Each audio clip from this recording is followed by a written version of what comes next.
الحمدللہ رب العالمین والصلاة والسلام علی سید الانبیاء والمرسلین نبینا محمد وعلی آلہ وصحبہ اجمعین، اما بعد۔ محترم سامعین کرام اور دیگر ناظرین، پچھلے درس کے اندر حماسی تحریک اور ان کا یہودیوں کے تعلق سے کیا موقف ہے، اس پر گفتگو چل رہی تھی، اور اس تعلق سے حماس کے سرغنہ احمد یاسین کا قول نقل کیا گیا تھا کہ وہ کیسے کہتے تھے یہودیوں کے بارے میں کہ اگر میرا سگا بھائی بھی میرا گھر چھین لے اور مجھے بھگا دے تو میں بھی اس سے قتال کروں گا، اس سے لڑائی کروں گا۔ اسی طریقے سے میرا یہاں پر یہودیوں سے جھگڑا ہے اور اس کے علاوہ اور کچھ نہیں ہے، دینی اعتبار سے ہمارا ان کا کوئی جھگڑا نہیں ہے، یہ کہنا ہے حماس کے سرغنہ احمد یاسین کا۔ آخر اس سے یہ کیا ثابت کرنا چاہتے ہیں کہ اپنے بھائی سے بھی میں قتال کروں گا؟ کیا ایک زمین کے ٹکڑے کے لیے وہ اپنے بھائی سے جنگ کریں گے؟ کیا ایسا اسلام جو ہے اجازت دیتا ہے کہ اگر بھائی جو ہے گھر پہ یا زمین پہ قبضہ کر لے تو اسے لڑائی کی جائے، اس سے قتال کیا جائے اور اس کو قتل کیا جائے؟ قتال کا مطلب یہ ہے کہ لڑائی کرنا، اس کو قتل کرنا، اس کے خلاف جو تلوار اٹھایا جائے۔ آخر یہ لوگ ثابت کرنا کیا چاہتے ہیں؟ مطلب جو ہے یہودیوں کی محبت میں اس طرح کی باتیں کہنا کون کہہ سکتا ہے جس کو دین اسلام کے اصول اور ضوابط سے اور قرآن اور حدیث سے بالکل واقفیت نہ ہو، بالکل جاہل ہو، وہی ایسی باتیں کہہ سکتا ہے کہ ایک زمین اور مٹی کے لیے جو اپنے بھائی سے، اپنے سگے بھائی سے وہ قتال کرنے پر آمادہ ہو جائے، یعنی اس کو مارنے پر، اس کو جو ہے چھیننے کے لیے آدمی جو ہے آمادہ ہو جائے اپنے سگے بھائی کو مارنے کے لیے۔ یہ ثابت کرنا چاہتے ہیں کہ ان کے گھر کا پتھر اور ان کی زمین کی مٹی ان کے سگے بھائی کے خون سے قیمتی اور مقدم ہے۔ یہ یہی ثابت کرنا چاہتے ہیں کہ زمین کا ٹکڑا جو ان کے یہاں زیادہ مقدم ہے، زیادہ قیمتی ہے اپنے سگے بھائی کے، مومن بھائی کے خون کے مقابلے میں۔ یعنی ان کے یہاں مومن کا خون جو ہے، مسلمان کا خون وہ اہمیت نہیں رکھتا ہے جو ان کے نزدیک زمین، کرسی اور اقتدار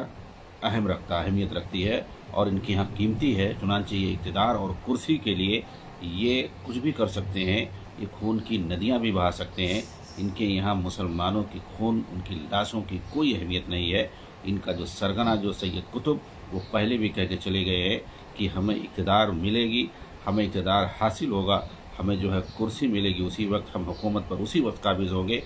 جب ہم جو ہے لاش گرائیں گے، اور لاشوں پر ہمیں جو ہے اس راہ میں کوئی ہمارے جو ہے پھول نہیں بچھائے گا، ہمیں جو ہے کانٹوں سے گزرنا ہوگا، ہمیں جو ہے خون کی ندیوں سے گزرنا ہوگا، ہمیں جو ہے لاشوں پر سے گزرنا ہوگا۔ آخر وہاں کس کی لاشیں ہوں گی؟ مسلمانوں کی۔ جی ہاں، کس کے خون ہوں گے ندیاں؟ خون کی ندیاں کس کی بہیں گی؟ مسلمانوں کی۔ وہ بندہ پہلے کہہ کے چلا گیا ہے، ظاہر سی بات ہے اسی کی آئیڈیالوجی ہے، اسی کے آئیڈیالوجی پر، اسی کے فکر پر یہ لوگ چلتے ہیں کہ جو ہے ہم جو ہے، یعنی مسلمانوں کے خون کی ان کے یہاں کوئی وقعت نہیں ہے۔ اپنے سگے مسلمان بھائی کی جب خون کی کوئی اہمیت نہیں ہے، زمین حاصل کرنے کے لیے اپنے سگے بھائی کو یہ جو ہے مار سکتے ہیں۔ انا للہ و انا الیہ راجعون۔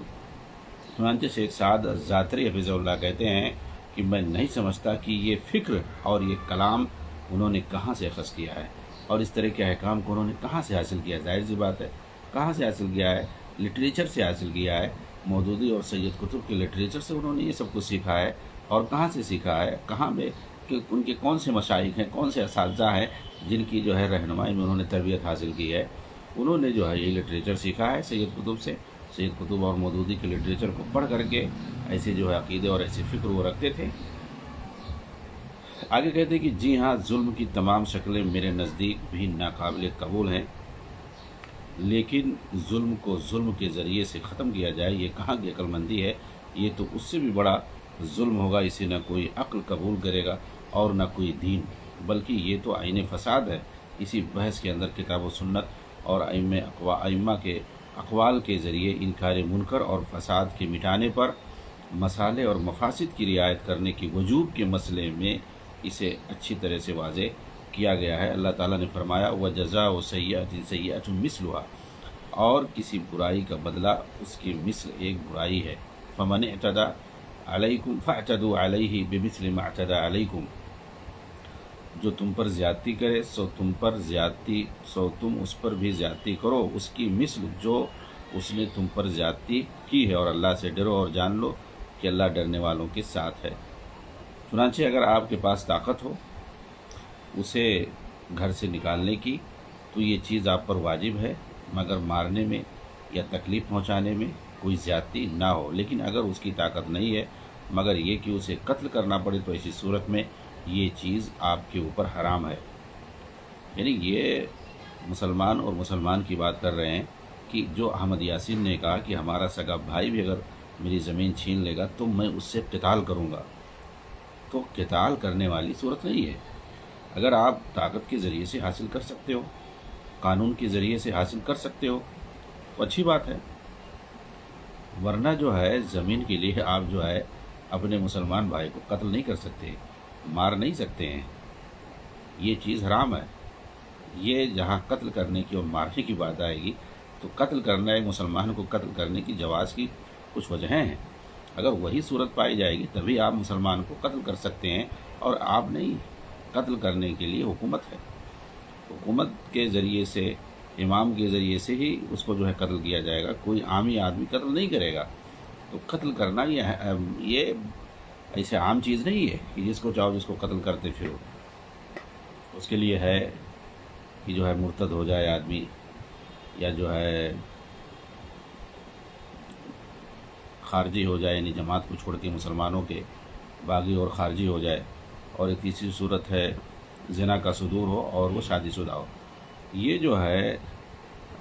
تین، اور کسی روایت میں چار ہے، تو تین چار ایسے اسباب ہیں جن کی بنیاد پر ایک مسلمان کا خون جو ہے حلال ہوتا ہے۔ قتل کی بنیاد پہ کسی نے قتل کر دیا تو قصاصاً اور اس طریقے جیسے بتایا میں نے، یہ جو بھی قتل کی صورتیں ہیں تو اس کے لیے جو ہے اقتدار اور سلطہ کا ہونا ضروری، عام آدمی نہیں کر سکتا ہے۔ تو کسی بھی مسلمان کو، اب مثال کے طور پر کسی نے کسی پر زیادتی کی ہے، کسی کا جو ہے زمین ہڑپ کر لیا، گھر یا کوئی بھی چیز جائیداد ہڑپ کر لی، تو اس کا مطلب یہ نہیں کہ آپ اس کو قتل کر دو، آپ اس کو مار دو۔ ہاں، اگر آپ اسے صلح وغیرہ کے ذریعے سے حاصل لے سکتے ہیں تو واپس لے لیجئے۔ ہاں، اور زور زبردستی آپ کے پاس طاقت ہے، طاقت کے دباؤ میں اپنا مال یا اپنی جائیداد حاصل کر لیے، کوئی مسئلہ نہیں ہے، اچھی بات ہے۔ یا قانون کے ذریعے سے آپ جو ہے قانون کے دباؤ میں یا قانون کے ذریعے سے جو ہے آپ وہ چیز حاصل کر پاتے ہیں تو بھی اچھی بات ہے۔ لیکن اب اس کے لیے آپ اس کو قتل کر دیں، اس کو مار کر کے اپنی زمین لیں، یہ جو اسلام اجازت نہیں دیتا ہے، کیونکہ مومن کا خون جو ہے وہ حرام ہے، اور مومن کا خون جو حلال ہوتا ہے، تین چار صورتیں جو حدیث کے اندر آئی ہوئی ہیں انہی کے ذریعے سے حلال ہوتا ہے، اور وہ بھی عام آدمی نہیں مار سکتا ہے، اس کے لیے اقتدار کا، سلطہ کا ہونا ضروری ہے۔ لیکن جو ہے یہ اخوانیوں کا پیمانہ ہی الگ ہے، ان کے یہاں کسی مسلمان کے خون کی کوئی اہمیت نہیں ہے، جبکہ یہ اپنے سگے بھائی کے بارے میں کہہ رہے ہیں۔ آگے جو شیخ سعادت ذاتی حفظہ اللہ کہہ رہے، سوال یہ ہے کہ آپ اتنی آسانی سے کیسے اپنے بھائی سے قتال کر سکتے ہیں بغیر کوئی سبب جانے کہ جس کی وجہ سے وہ آپ کے گھر پہ قابض ہے؟ ہو سکتا ہے وہ اپنے کسی حق کا مطالبہ کر رہا ہو، جیسے کہ میراث وغیرہ، اور پھر کیا آپ کے بھتیجے اس پر خاموش رہیں گے؟ آپ سے یا آپ کی اولاد سے انتقام نہیں لیں گے جنہوں نے ان کے والد کو قتل میں آپ کی مدد کی ہوگی؟ یقیناً اس طرح کی باتیں کوئی ٹھیک ٹھاک اور نیک انسان نہیں کر سکتا ہے۔ ایسی باتیں تو وہی شخص کر سکتا ہے جو اللہ کے دین سے جاہل ہو اور ایسی عادات، رسم و رواج اور تقالید سے متاثر ہو جو دین حنیف سے کوسوں دور ہو۔ کتائب القسام کے سابق سربراہ عام صلاح شہادہ نے کہا کہ ہم ایسے جہادی اصولوں پر عمل کرتے ہیں جن کی ہم پابندی کرتے ہیں۔ ہمارا شعار یہ ہے کہ ہم یہودیوں سے اس لیے قتال نہیں کرتے ہیں کہ وہ یہودی ہیں، بلکہ ہم ان سے اس لیے قتال کر رہے ہیں کیونکہ انہوں نے ہماری زمینوں پر قبضہ کر رکھا ہے، اور نہ ہی ہم ان سے کسی عقیدے کی بنیاد پر قتال کر رہے ہیں، ہم ان سے اس لیے قتال کر رہے ہیں کیونکہ انہوں نے ہماری زمین کو غصب کر رکھا ہے۔ تو یہ سارے اخوانی یہی بات بولتے ہیں، بلکہ حماسیوں کے سرگنا جو ہیں وہ سب یہی بات کہتے ہیں کہ یہودی ہونے کی حیثیت سے ہم ان سے قتال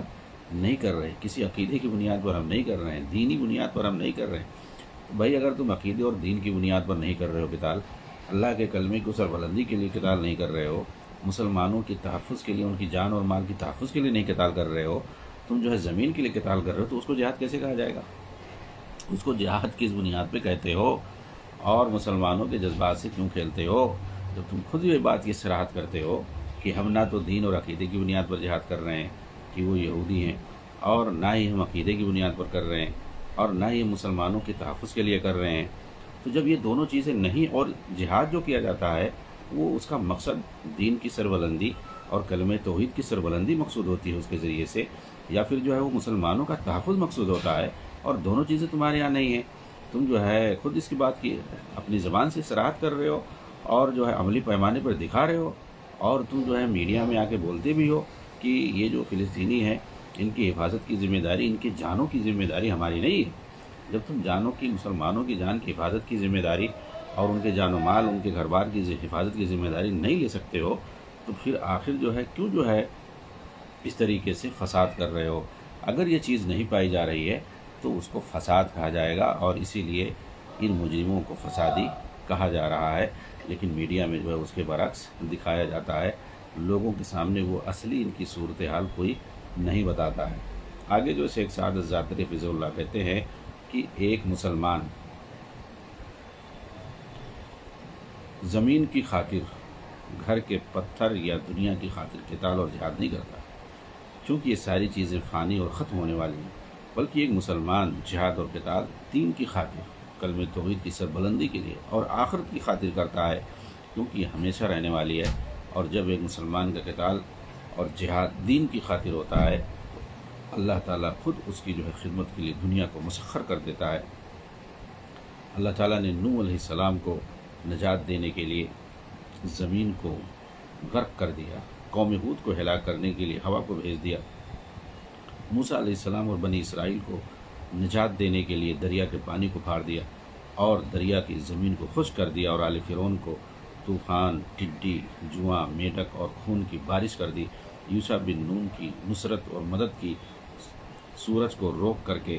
داؤد علیہ السلام کے لیے لوہے کو نرم کر دیا، سلیمان علیہ السلام کے لیے انس و جن اور چرند اور پرند کے لشکروں کو مسخر کر دیا، محمد صلی اللہ علیہ وسلم کے لیے بدر کے دن فرشتوں کو مسخر کر دیا، احزاب کے دن ہوا کو مسخر کر دیا، یوسف علیہ السلام کے زمانے کی خشک سالی کی طرح سے آپ کی قوم پر قحط اور خشک سالی مسلط کر دیا، اور آپ کے بعد آپ کی امت میں قادسیہ کی فوج کے لیے پانی کو منجمد کر دیا، یہاں تک کہ وہ اس پر اس طرح چلتے تھے جیسے خشک زمین پر چلا جاتا ہے۔ یہاں یہ سوال پیدا ہوتا ہے کہ کیا ان گروہوں کی طرف سے اتنی بڑی قربانی دین کے نام پر دنیا حاصل کرنے کے لیے نہیں ہے؟ کیا اس میں واضح طور پر یہودیوں کی مشابہت نہیں ہے جو دنیا سے محبت کرتے ہیں اور اس کے حریص ہوتے ہیں؟ اس کا جواب یقیناً جو ہے اس بات میں ہوگا کہ یہ مشابہت ضرور پائی جاتی ہے، کیونکہ اللہ تعالیٰ نے یہودیوں کے بارے میں فرمایا ہے وَلَتَجِدَنَّهُمْ أَحْرَصَ النَّاسِ عَلَىٰ حَيَاةٍ وَمِنَ الَّذِينَ أَشْرَكُوا يَوَدُّ أَحَدُهُمْ لَوْ يُعَمَّرُ أَلْفَ سَنَةٍ وَمَا هُوَ بِمُزَحْزِحِهِ مِنَ الْعَذَابِ أَن يُعَمَّرَ وَاللَّهُ بَصِيرٌ بِمَا يَعْمَلُونَ۔ بلکہ سب سے زیادہ دنیا کی زندگی کا حریص اے نبی پاک آپ انہی کو پائیں گے، یہ حرص زندگی میں مشرکوں سے بھی زیادہ ہیں۔ ان میں سے تو ہر شخص 1000 سال کی عمر چاہتا ہے، گویا یہ عمر دیا جانا بھی انہیں عذاب سے نہیں چھڑا سکتا۔ اللہ تعالیٰ ان کے کاموں کو بخوبی دیکھ رہا ہے۔ آگے کہتے ہیں کہ چنانچہ میں مخاطب کرتا ہوں تمام فلسطینیوں کو عمومی پیمانے پر اور مزاحمت کاروں کو خصوصی طور پر کہ جان لو اگر تمہارے گھروں سے تمہیں نکال دیا گیا، تمہاری زمین کو تم سے چھین لی گئی، تمہارے درختوں کو کاٹ دیا گیا، تمہارے ملک پر قبضہ کر لیا گیا، تو تمہارے اوپر واجب ہوگا کہ تم صبر کرو اور اس کا اجر اپنے رب کے پاس تلاش کرو، اور ساتھ ہی ایمانی، روحانی، معنوی اور مادی ہر اعتبار سے تیاری میں لگ جاؤ، اللہ کے دین کی مدد کرو، یہاں تک کہ اللہ تعالیٰ یہودیوں کے خلاف تمہاری مدد کرے۔ تم اپنے دشمنوں پر اسی وقت غالب آ سکتے ہو جب تم اللہ کی مدد کرو گے، جیسا کہ اللہ تعالیٰ نے پچھلی امتوں کے بارے میں قرآن کریم کے اندر فرمایا ہے یا ایھا الذین آمنوا کونوا انصار اللہ کما قال عیسی ابن مریم للحواریین من انصاری الی اللہ قال الحواریون نحن انصار اللہ فآمنت طائفة من بنی اسرائیل وکفرت طائفة فأیدنا الذین آمنوا علی عدوهم فاصبروا ظاہرین۔ اے ایمان والو، تم اللہ تعالیٰ کے مددگار بن جاؤ، جس طرح نصرت مریم کے بیٹے عیسیٰ نے حواریوں سے فرمایا کہ کون ہے جو اللہ کی راہ میں میرا مددگار بنے؟ تو حواریوں نے کہا ہم اللہ کی راہ میں مددگار ہیں۔ پس بنی اسرائیل میں سے ایک جماعت تو ایمان لائی اور ایک جماعت نے کفر کیا، تو ہم نے مومنوں کی ان کے دشمنوں کے مقابلے میں مدد کی، پس وہ غالب آ گئے۔ اگر تمہاری وجہ سے ظلم باقی رہے گا تو یہ جان لو کہ اللہ تعالیٰ ظالموں کی کبھی مدد نہیں کرتا ہے، جیسا کہ اللہ تعالیٰ نے فرمایا ہے کہ ظالموں کے معاون اور مددگار نہیں ہوتے۔ اور یہ بھی جان لو کہ جو پریشانی اور مصیبت تمہارے اوپر ہے اس سے کہیں زیادہ سخت مصیبت صحابہ کرام پر آئی تھی،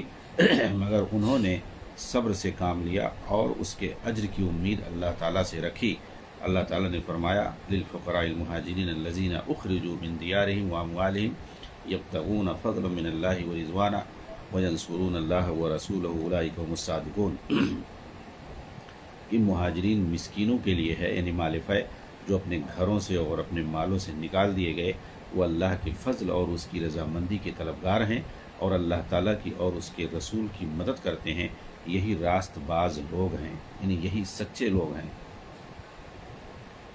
معلوم ہوا کہ صبر اور یقین ہی کے ذریعے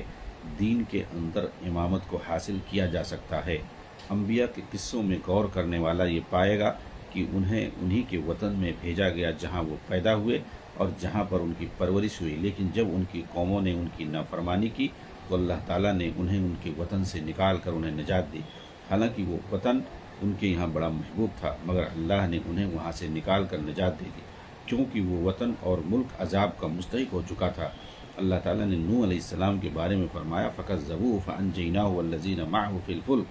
وَأَغْرَقْنَا الَّذِينَ كَذَّبُوا بِآيَاتِنَا إِنَّهُمْ كَانُوا قَوْمًا عَمِينَ۔ وہ لوگ ان کی تکذیب کرتے ہی رہے تو ہم نے نوح علیہ السلام اور ان کو جو ان کے ساتھ کشتی میں تھے بچا لیا، اور جن لوگوں نے ہماری آیتوں کو جھٹلایا تھا ان کو ہم نے غرق کر دیا، بے شک وہ لوگ اندھے ہو رہے تھے۔ اس کے بعد لوط علیہ السلام کے بارے میں فرمایا قالوا یا لوط انا رسل ربک لن يصلوا الیک فاسر باہلک بقطع من اللیل ولا يلتفت منکم احد الا امرأته انه مصیبها ما اصابهم ان موعدهم الصبح الیس الصبح بقریب فلما جاء امرنا جعلنا علیها سافلها وامطرنا علیها حجارة من سجیل منضود۔ اب فرشتوں نے کہا اے لوط ہم تمہارے پروردگار کے بھیجے ہوئے ہیں، ناممکن ہے کہ یہ تم تک پہنچ سکے، پس تم اپنے گھر والوں کو لے کر کچھ رات رہے نکل کھڑے ہو، تم میں سے کسی کو مڑ کر بھی نہ دیکھنا چاہیے بجز تمہاری بیوی کے، اس لیے کہ اسے بھی وہی پہنچنے والا ہے یا وہی پریشانی لاحق ہونے والی ہے جو ان سب کو پہنچ چکی ہے یا پہنچنے والی ہے۔ یقیناً ان کے وعدے کا وقت صبح کا ہے، کیا صبح بالکل قریب نہیں ہے؟ یعنی صبح جو ہے بالکل قریب ہے۔ پھر جب ہمارا حکم آ پہنچا ہم نے اس بستی کو زیر و زبر کر دیا، اوپر کا حصہ نیچے کر دیا اور ان پر پتھر کی بارش کر دی تہ بتہ۔ اسی طرح ہود علیہ السلام کے بارے میں اللہ تعالیٰ نے فرمایا فَأَنْجَيْنَاهُ وَالَّذِينَ مَعَهُ بِرَحْمَةٍ مِنَّا وَقَطَعْنَا دَابِرَ الَّذِينَ كَذَّبُوا بِآيَاتِنَا وَمَا كَانُوا مُؤْمِنِينَ۔ غرض ہم نے ان کو اور ان کے ساتھیوں کو اپنی رحمت سے بچا لیا اور ان لوگوں کی جڑ کاٹ دی جنہوں نے ہماری آیتوں کو جھٹلایا تھا اور ایمان لانے والے نہ تھے۔ اسی طرح صالح علیہ السلام کے بارے میں فرمایا فَأَخَذَتْهُمُ الرَّجْفَةُ فَأَصْبَحُوا فِي دَارِهِمْ جَاثِمِينَ۔ پس ان کو زلزلے نے آ پکڑا اور وہ اپنے گھروں میں اوندھے کے اوندھے پڑے رہ گئے۔ اسی طرح دوسرے انبیاء اور رسولوں کے ساتھ بھی پیش آیا ہے، اس لیے زمین کے چلے جانے پر زیادہ غم نہ کرو، اس لیے کہ یہ تمہارا اصلی وطن نہیں ہے، تمہارا اصلی وطن وہ ہے جس کی خاطر تم قربانی پیش کر رہے ہو، اور وہ جنت ہے۔ اس لیے شیطان کے وسوسوں سے متنبع ہو جاؤ، جس کی یہ کوشش ہے کہ ہم اپنی آخرت کو دوسرے کی دنیا کے بدلے بیچ دیں۔ اللہ تعالیٰ نے فرمایا یا قوم انما هذه الحیات الدنیا متاع وان الاخرۃ ہی دار القرار۔ اے میری قوم یہ حیات دنیا متاع فانی ہے، یقین مانو کہ قرار اور ہمیشگی کا گھر تو آخرت ہی ہے۔ سورہ بقرہ میں اللہ تعالیٰ نے فرمایا وَلَكُمْ فِي الْأَرْضِ مُسْتَقَرٌّ وَمَتَاعٌ إِلَىٰ حِينٍ، اور ایک مقررہ وقت تک تمہارے لیے زمین میں ٹھہرنا اور فائدہ اٹھانا ہے۔ شیخ سعدی رحمہ اللہ نے اس آیت کی تفسیر کرتے ہوئے کہا اس آیت سے پتہ چلا کہ اس زندگی کی مدت موقت اور عارضی ہے، یہ کوئی حقیقی ٹھکانہ نہیں ہے، بلکہ یہ گزرگاہ ہے جہاں پر انسان اپنی آخری منزل کے لیے زاد راہ حاصل کرتا ہے۔ اور یہ گمان نہ رکھو کہ زمین کی وجہ سے کوئی مقدس ہو جاتا ہے، بلکہ انسان اپنے عمل کی بنیاد پر مقدس اور معظم ہوتا ہے۔ شیخ الاسلام ابن تیمیہ رحمہ اللہ نے کہا کہ اہل شام میں سے بہت سارے لوگ ایسے ہیں کہ اگر وہ وہاں سے نکل کر کہیں دوسری جگہ چلے جائیں جہاں وہ اللہ اور اس کے رسول کی اطاعت اور فرمانبرداری کرنے لگیں تو یہ ان کے لیے زیادہ بہتر ہوگا۔ ابو الدرداء رضی اللہ عنہ نے سلمان فارسی رضی اللہ عنہ کے پاس خط لکھتے ہوئے کہا کہ تم ارض مقدس کی طرف آ جاؤ، تو ان کے پاس سلمان رضی اللہ عنہ نے لکھا کہ کوئی زمین کسی کو مقدس نہیں بناتی ہے، بلکہ انسان کو اس کا عمل مقدس بناتا ہے، اور یہی حقیقت ہے جیسا کہ سلمان فارسی رضی اللہ عنہ نے فرمایا، کیونکہ مکہ مکرمہ دنیا میں سب سے مقدس سرزمین ہے، حالانکہ اسلام کی غربت اور اجنبیت کے زمانے میں دارالکفر رہا ہے، جہاں پر مسلمانوں کا جینا حرام تھا، اور ہجرت کے بعد جہاں پر مہاجرین کا واپس جا کر کے وہاں ٹھہر جانا حرام تھا۔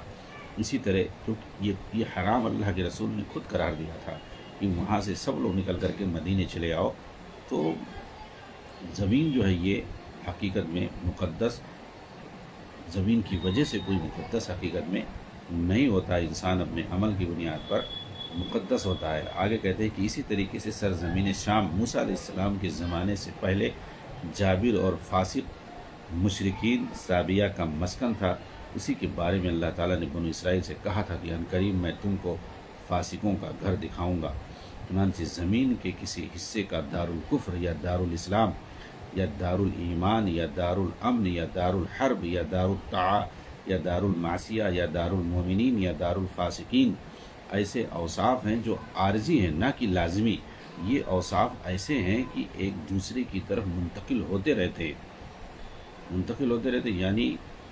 ایک ہی جگہ وہ کبھی دارالکفر ہو سکتا ہے، کبھی دارالاسلام ہو سکتا ہے، کبھی دارالایمان ہو سکتا ہے، تو کبھی دارالکفر ہو سکتا ہے۔ جس طریقے انسان کفر سے ایمان کی طرف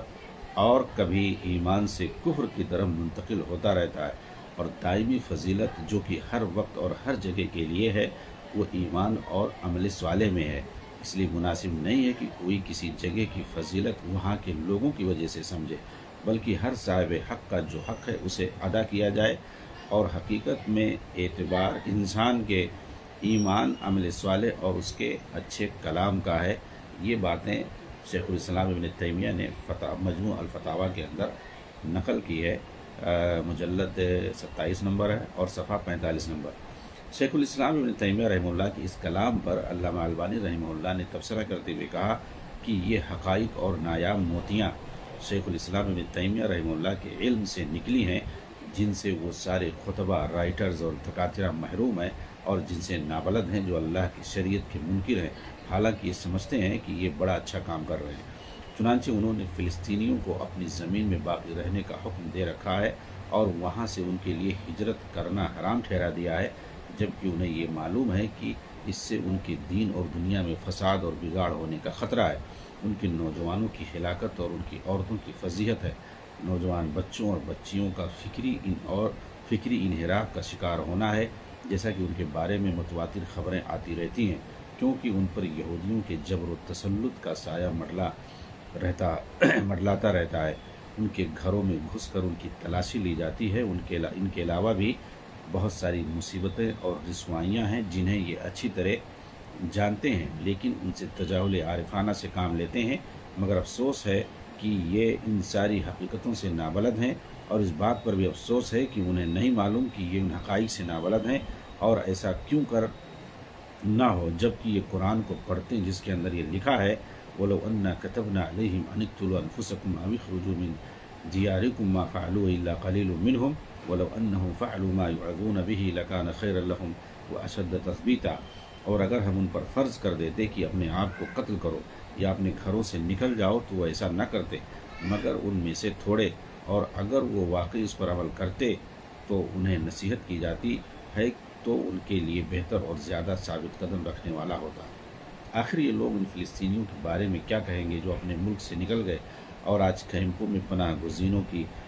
کے نام پر زندگی گزار رہے ہیں، کیا ان کے بارے میں کہیں گے کہ یہ گنہگار تھے؟ یہ گمان کرتے ہوئے کہ انہوں نے یہودیوں کے لیے اپنی زمین کو فارغ کر دیا، ٹھیک ہے، پھر یہ لوگ ان لاکھوں افغانیوں کے بارے میں کیا کہیں گے جو اپنے ملک کو چھوڑ کر پشاور چلے گئے، جبکہ ان کی سرزمین پر روسیوں کی طرف سے اس طرح قبضہ نہیں تھا جس طرح یہودیوں نے فلسطین پر قبضہ کیا ہوا ہے۔ اور آخر میں یہ سوال کہ یہ بوسنیا کے مسلمانوں کے بارے میں کیا کہیں گے جو اس وقت اسلامی ملکوں میں پناہ گزین ہیں؟ انہی میں سے ایک ملک اردن بھی ہے، کیا ان پر بھی یہ لوگ اپنے ملک سے نکلنے کو حرام ٹھہرائیں گے اور انہیں بھی یہ فتنوں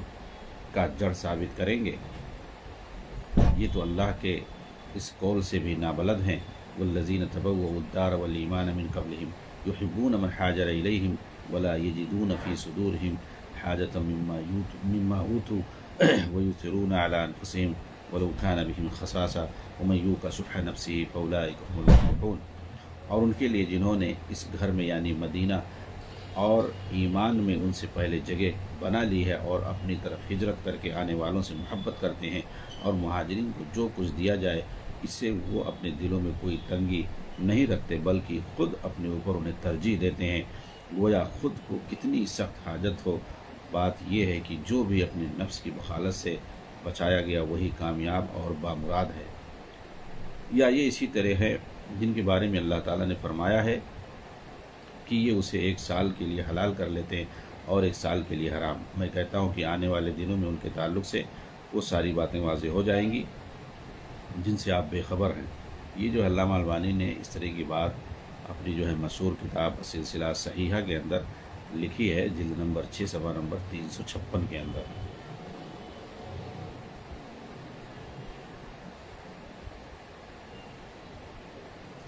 چنانچہ اس کے بعد یہ خلاصے کے طور پر کہتے ہیں کہ معلوم ہوا کہ تحریک حماس بھی دوسری قومی اور وطن پرست تحریکوں اور تنظیموں کی طرح سے ایک تحریک ہے۔ چنانچہ جو لوگ یہ دعویٰ کرتے ہیں کہ یہ اسلامی تحریک ہے تو یہ صحیح نہیں ہے۔ علامہ البانی نے صاحب جو ہے اس طرح کی بات کہی ہوئی ہے، کیونکہ ان کے بعض سرگروں نے خود اصرار کی ہے کہ یہ اسلامی شریعت کو کبھی لاگو نہیں کریں گے،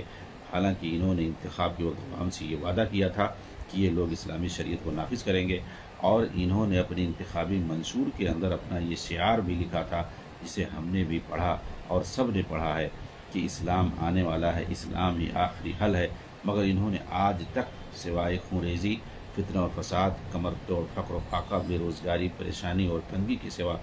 کچھ نہیں کیا ہے۔ جو ان کی تنظیم کا حصہ ہوتا ہے وہ اس کی تقریر کرتے ہیں، اور جو ان کی تنظیم کا حصہ نہیں ہوتا ہے اسے ذلیل کرتے ہیں۔ انہوں نے طلباء اور علماء کو توحید کی دعوت کے لیے روک رکھا ہے، بلکہ جو توحید کی دعوت دیتے ہیں انہیں یہ قتل اور قید و بند اور کڑی سزاؤں کی دھمکی دیتے ہیں۔ غزہ پٹی کی عوام پر ان حماسیوں کے ہاتھوں جو ظلم ہو رہا ہے وہ اس پر سب سے بڑی دلیل ہے۔ اس کے بعد انہوں نے حماسی سرگروں کے کچھ اقوال کو ذکر کیا ہے، ایسے اقوال جس سے پتہ چلے گا کہ یہ لوگ اسلامی شریعت نافذ نہیں کرنا چاہتے ہیں اور نہ ہی اسلامی حدود اور قصاص چاہتے ہیں، بلکہ یہ لوگ ڈیموکریٹک یعنی جمہوری نظام چاہتے ہیں، سول اور جمہوری نظام چاہتے ہیں۔ اس طرح کی بات جو ہے آگے انشاءاللہ نقل کریں گے، جس سے جو ہے یہ جو حماسی تحریک ہے اور یہ جو غزہ پٹی پر اسے لایا گیا اور منظم انداز میں اور پوری پلاننگ کے ساتھ تاکہ فلسطین کو کیسے جو ہے سیاسی طور پر کمزور کیا جائے اور انہیں مزید جو ہے آپس میں بانٹا جائے، اختلاف برپا کیا جائے، تو ان جو ہے اخوانی سرگروں کو وہاں پر کیسے جمایا گیا اور یہ لوگ کیا چاہتے ہیں کہ مسلمانوں سے وعدہ کچھ کرتے ہیں اور ان کا جو ہے سیاسی ایجنڈا کچھ اور ہوتا ہے۔ اس کی پوری تفصیل انشاءاللہ اگلے درس کے اندر بتایا جائے گا۔ السلام علیکم ورحمۃ اللہ وبرکاتہ۔